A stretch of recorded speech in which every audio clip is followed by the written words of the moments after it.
It is our promise to you, you did not come to struggle and suffer, but you did come to focus, which means diversity serves you extremely well. But the key is, once you know what you don't want, which helps you to clarify what you do want, give your undivided attention to that. And as you, all day, every day, are determined to get into this vortex, it is our promise to you that you'll get in and you'll get in and you'll get in. And sure, the vortex is going to spit you out, because you don't have the ability to get in there and think only pure thoughts about everything. You're a creator, you're a sifter, you're a sorter, you're a diversified person exploring contrast, and it is the most normal thing in the world for you to get in and the vortex to spit you out. But you meant to spend way more time in this vortex than you are being in this vortex. It was your plan to be mostly in there and occasionally out, and we got to tell you, you've been out of the vortex long enough to create enough in the vortex work for 20 or 30 lifetimes. In other words, you really don't owe it to anybody to get out there and struggle yourself into clarity. We think you know what you want. You know what you want. So, vibrationally speaking and emotionally speaking, this doorway to this vortex, this vibrational state of being, on the emotional scale is somewhere between hope and belief. In other words, if you are in despair or anger or revenge, you're nowhere near the vortex. And even though who you really are is in there and law of attraction is calling you home, you've got enough resistance going that you're not going easily. And that's what negative emotion is. Did you get that? Negative emotion is the larger part of you calling you, pulling you, but because of your resistant stance, you're not going easily. Oh, you're going. Because when you croak, in you go. You're going. You're just not going easily. And the fact that you're not going easily is why you have those hurtful, painful emotions that can even turn into illness. Resistance is only and always, only ever about, did we put enough in that to make you only ever, always, always ever, only, always, ever. Resistance is only, always, ever, eternally about, it's only ever about you having a vibration that doesn't match what's in there. So you hold yourself out with your own thoughts, which means nobody else, not the economy, not the government, not the other political party, not the other religious groups, not the opponent on the football field, nobody, not ever is the reason that you are not having the success that you want, because no one can keep you out of your vortex but you. Unless you want to say, oh, they were there and I saw them, and because I saw them, I didn't allow myself into the vortex. So they really should be different, because I might see them again. I don't have the ability to focus. I just look around everywhere. And I might see something that might hold me out of the vortex. So it seems to me that the best plan of action, this is what humans say, seems to me that the best plan of action would be for us to all get together and decide what the perfect one way of life is, and then we'll just make everybody be it, and then it'll be a lot easier. And we say, how is that working out? There has to be some logic that lets you know that if you need even one other person to be different so that you can get in the vortex and be a match to what you're asking for, you're going about it in the wrong way, because you can't make them focus long enough. Do you have a teenager? You can't get them to hold you as their dominant intent. Isn't it, or wasn't it, maybe not for you, but many of you feel shocked that others would have the nerve to care about their life more than yours. I don't think that guy's giving me the best deal he could give me on this purchase. It's like he doesn't even care about me. And when you finally accept that every person on the planet is selfishly oriented, every person on the planet is making their way to their own vortex, and all you've got to do is find a thought that lets you in. Think about the alternative. So you get up in the morning and you really don't want to go to work, but that's the way you make your money for now. So you think, well, in a perfect world I'd fix that, so I wouldn't go to work. I'd just have my own money coming somehow. And in order to do that, I've got to have a really good idea. So I need to get on the internet and I need to explore all of the ideas and decide what's a really good idea for me. And then I'm really not prepared to do that. I don't have the equipment and I don't have the money to get the equipment, but I'll find some grant. I'll find some way. I'll find somebody that will give me the money so that I can get the equipment so that I can create my own business. And then I'll do as much as I can, but then I might need some employees. And they'll have to come to work.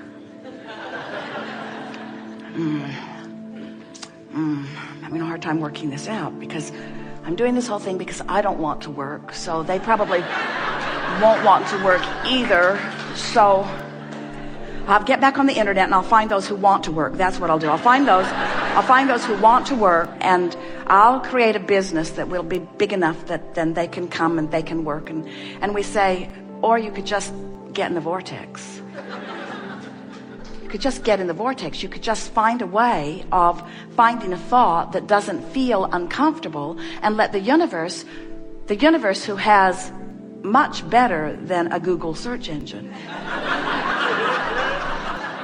who has access to every vibration on the planet, who knows who everyone is, where everyone is, exactly what their vibration is, who will perfectly match you with everything that you have put into your vortex of creation, where law of attraction has already assembled all cooperative components. So the question that we want to put to you is, are you a cooperative component to your own desire? And the answer is usually not. The answer is, if you're feeling elation, yes. But if you're feeling frustration or overwhelmment, or if you're worried, then you are not a vibrational match. You are not a cooperative component to your own creation, to your own vortex. So here's the thing that we want to sort of lay out there for you to bubble in the air as we are moving forward today. Because if you can reconcile this, then all of this will come together easily for you. We just want to ask you this one simple question. Is it easier for you to control the behavior of a substantial number of people and circumstances and events in order to give you something that you can look at that will take you easily into the vortex? Or would it be easier for you to just focus your thoughts on things that take you into the vortex? Well, pretty clear, isn't it? Much of your world is going about it in such a backwards way. They're saying, when I see that, I feel good, but when I see that, I feel bad. So we need to make laws so that that can't happen. And we say, are your laws doing the trick for you? Or are you filling your gels to the brim and building more every day, because the very essence of every single person on the planet is absolute freedom? In other words, you all want it. The freedom you're looking for, hear it, is freedom from your own vibrational discord, which is self-inflicted every single time. And when you discover how to get in the vortex and maintain a certain amount of time in the vortex, you're going to discover freedom beyond anything that you have ever experienced before. And that's what we're rooting for. We're rooting for the alignment of you in your physical form with you in the vortex. So, what do you want to talk about? Some things. Going to have a very, very good day. You're knowing what you're wanting. You are enjoying the evolution of your desire. You are enjoying the contrast that makes your desire possible. Out of that variety, you are able to focus, aren't you? And focusing is what you do, yes? As creators, you are focusers. Focusers of what? Focusers of consciousness, which is to say focusers of energy, which is to say focusers of thought, vibration. Many different words speak to the same concept, but the important word is focus, because you have the ability to think and choose. You have the ability to choose what you think about. You have the ability to choose the direction of your thought. You have the ability, therefore, to choose your vibration. You have the ability, therefore, to choose your point of attraction. You have the ability, therefore, to choose in any moment to focus into alignment with all that you are, or away from alignment to all that you are. When we speak of all that you are, we're talking, of course, of who you really are.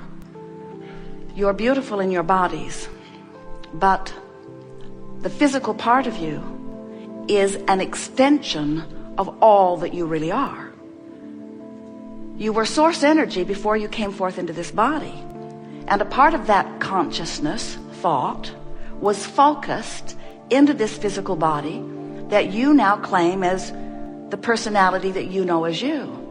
But we claim much more of you as you than the personality that you know as you, because we know not only who you were before you came into this body, but we know that who you were before you came into this body still exists even though you are in this body.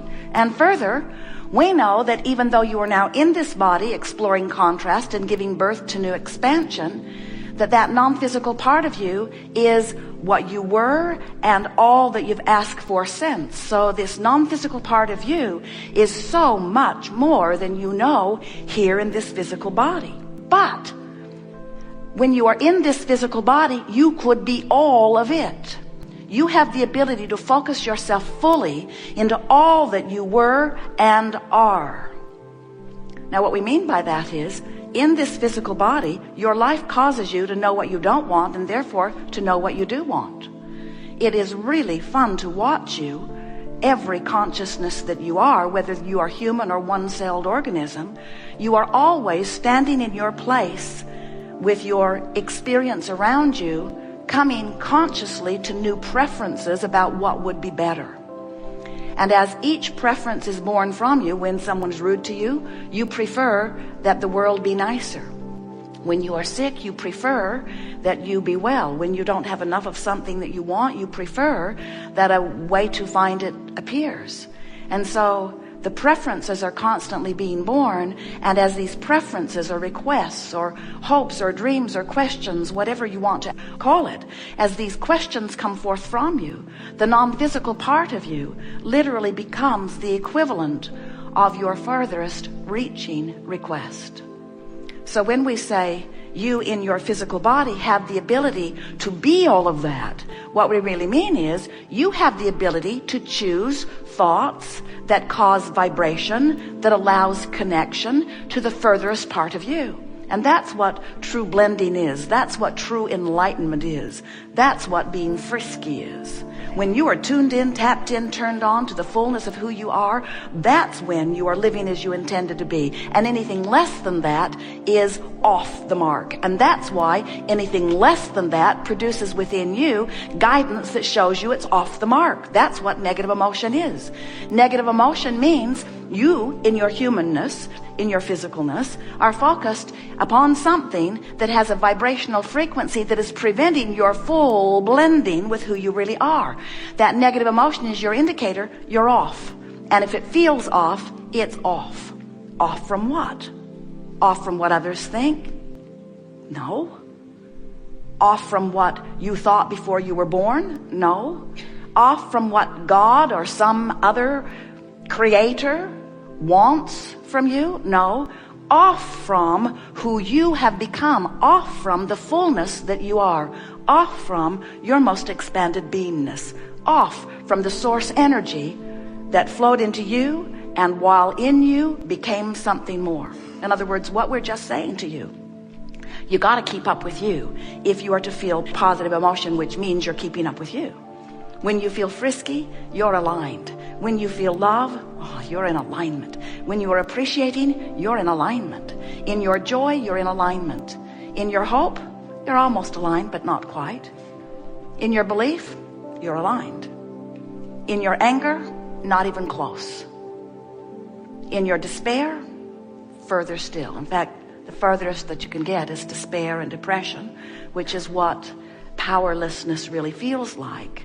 Alignment feels like empowerment, full of the power and the energy that creates worlds, full of who you really are.